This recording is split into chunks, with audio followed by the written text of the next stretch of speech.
Step into the shadows, where whispers turn to screams. Tonight, we unearth the horrifying truths that lurk in the darkness. Join us as we descend into the abyss of true terror. The crimson rose and whispers of darkness. The cobblestone streets of Venice glistened under the soft glow of gaslight, reflecting the nervous flutter in Emilia's stomach. Tonight was the night she and Lorenzo, her charming Venetian gondolier, would finally explore the fabled Isola del Rose, the Rose Island. Legend whispered of abandoned gardens overflowing with fragrant blooms, a secret haven for lovers long gone. Lorenzo, his dark eyes sparkling with mischief, helped her onto the gondola, its sleek black form gliding silently through the canals. The air hummed with the distant strains of violins, serenaded by the gentle lapping of water. Emilia leaned into Lorenzo's warm embrace, her heart overflowing with love for this city and the man who showed it to her. As they reached the island, shrouded in a veil of moonlight, a sense of wonder washed over Emilia. The air was thick with the intoxicating scent of roses, unseen blossoms cascading down crumbling brick walls. Lorenzo led her through overgrown paths, his hand a reassuring presence in hers. They stumbled upon a clearing bathed in moonlight, a single, perfect rose bush standing defiant in the center. Its crimson blooms unfurled like velvet against the silver night. Suddenly, the air grew thick with an unsettling silence. The serenade from the distant cafes had ceased, replaced by an eerie quietness. Lorenzo, ever the protector, pulled Emilia closer. A faint, rhythmic chanting echoed from the island's depths, growing louder with each passing moment. Trembling, Emilia and Lorenzo pushed through a dense curtain of vines, revealing a hidden grotto. Inside, a chilling tableau unfolded. Figures cloaked in black robes stood in a circle, chanting under the sickly glow of torches. In their center, a young woman lay bound, her face contorted in fear. Horror surged through Emilia. These weren't harmless ghosts of lovers past. They were something far more sinister. Lorenzo, his face grim, drew a small dagger from his boot. He urged Emilia to stay hidden while he created a diversion. With a battle cry, Lorenzo charged into the clearing. The chanting ceased, replaced by gasps of surprise. A guttural growl ripped through the air as the figures turned, their faces obscured by darkness. Only the glint of malevolent eyes visible in the torchlight. A desperate struggle ensued.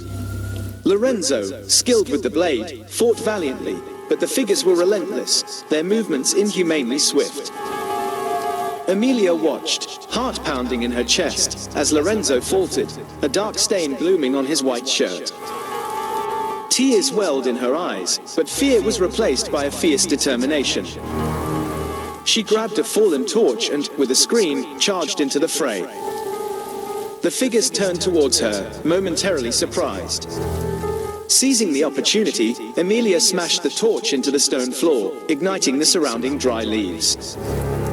Flames erupted, casting dancing shadows on the walls. The figures recoiled, hissing in a language unlike any Emilia had ever heard. They turned their attention to the fire, desperate to extinguish it before it spread.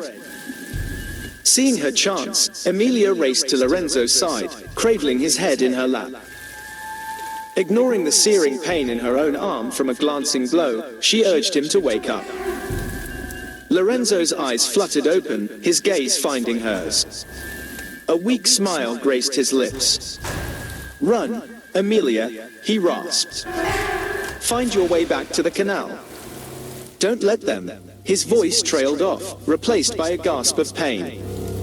Tears streamed down Emilia's face, but she knew he was right. With a final, lingering kiss, she sprinted towards the hidden path they entered through. She could hear the growls and hisses of the figures behind her, their inhuman screams fueling her terror. Emerging from the overgrown foliage, she stumbled onto the shore. Ignoring the throbbing pain in her arm, she hailed a passing gondola, collapsing onto its plush seats. The gondolier, a weathered old man with kind eyes, wasted no time in propelling them away from the cursed island. As dawn painted the horizon in hues of orange and pink, Emilia reached her hotel, collapsing into her bed in a maelstrom of emotions. Lorenzo lay unconscious in the city hospital, his fate uncertain. The memory of the night's horror haunted her, but it only strengthened her love for him. Even if he never woke up, Emilia knew their love story wouldn't end in a hidden grotto with chanting figures. It would live on in the stolen moments, the shared kisses under the Venetian moonlight, a testament to a love that even the darkest forces couldn't extinguish. The humid Ohio air clung to us like a second skin as Adam and I ventured deeper into the woods. Gone were the days of our scraggly teenage selves, replaced by seasoned veterans of life. A touch of grey at the temples, a few extra pounds clinging to our frames, but the spirit of adventure still burned bright. We weren't teenagers chasing a Stephen King fantasy anymore. We were reclaiming a piece of our youth, a forgotten melody whispered on the summer breeze. This time, the tracks led us through a forgotten valley, sunlight dappling the forest floor in a mosaic of gold and emerald. We stumbled upon a hidden waterfall, its roar a symphony against the rustling leaves. Here, the world felt untouched, a vibrant canvas painted by nature's finest hand. It was in this idyllic setting that we discovered our campsite. A clearing bathed in the golden glow of the setting sun, carpeted with a bed of the softest moss. As twilight descended, casting long, inky shadows, a restlessness settled over me. It wasn't fear, exactly, but a prickling sensation at the back of my neck. We built a fire, the flames crackling a comforting rhythm against the growing darkness. Adam, ever the pragmatist, dismissed my unease as childhood memories resurfacing. But just as the moon peeked shyly through the canopy, the sound reached us. A low, mournful melody, carried on the wind like a forgotten prayer. It wasn't a song, not in the traditional sense, but a haunting chorus that resonated deep within my bones. Adam's face mirrored my own dawning horror. The memory of that abandoned church, forgotten for years, surging back with terrifying clarity. Curiosity, however, warred with fear. Leaving now would leave the mystery unsolved, a nagging splinter in the mind. We decided on a reconnaissance mission, hearts pounding against our ribs like trapped birds.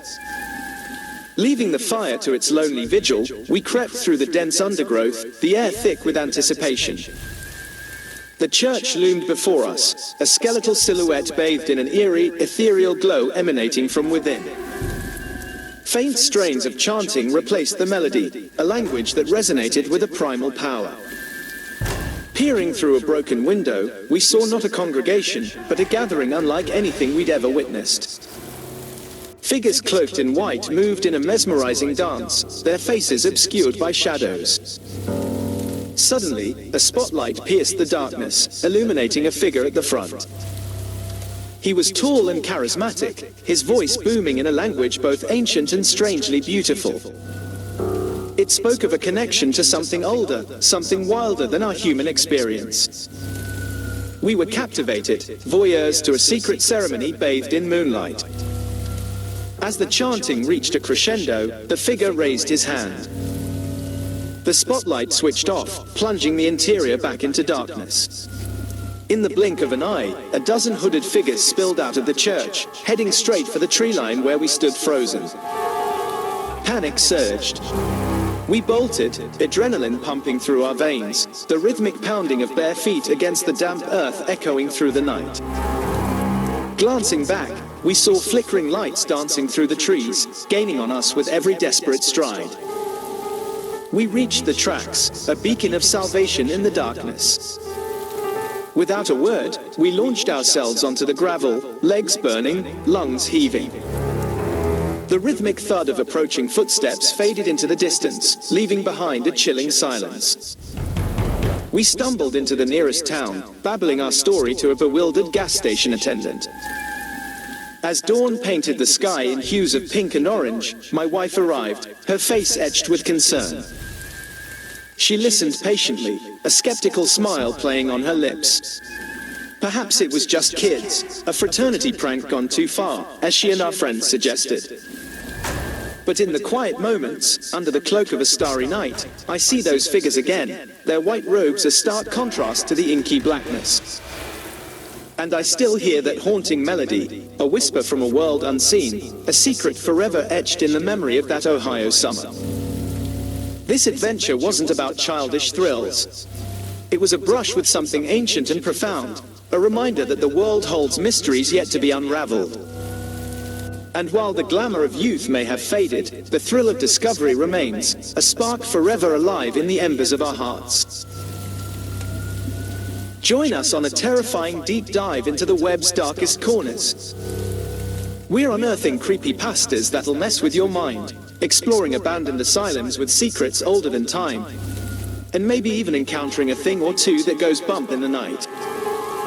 Ready to scream your way through the night? Hit that subscribe button and join our chilling community. We'll be your flashlight in the dark, guiding you through the scariest corners of the internet. Don't miss out.